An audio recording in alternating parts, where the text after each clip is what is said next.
Yeah, mama, select go by the name Trending Emoji. I'm doing what's trending on the area.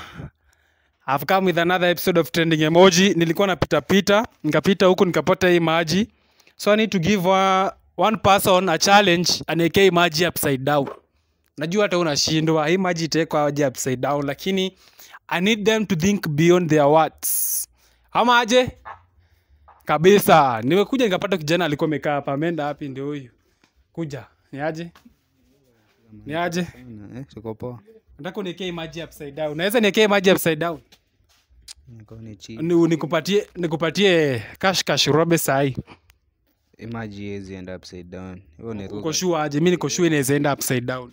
Labda umwage maji alafu weka karai upside down. Usimwage hii maji, simwagike. Usimwage hii maji. Utaweza? Kuna karai nyingine? Ni moja. Ni moja tu. Hebu weka kwanza. Mimi nimekupea challenge. It's a very simple challenge. Utaweka? Utaweza? Utaki ruabi cash? Ndafute mwingine. Nani ataweza? Nani ataweza? Hakuna mtu ataweza. Ameshindwa, sawa? It is very easy. Hii maji kuweka upside down inawekwa hivi. Aya, nishikie hii maji, nishikie hii. Wewe mwenye umeshindwa nishikie hapa. Aya. Ina hii maji isimwagike. Sawa? Yeah. Mimi ndo ndakuwa kwanza kwa Guinness World Record kuweka hii maji upside down. Okay?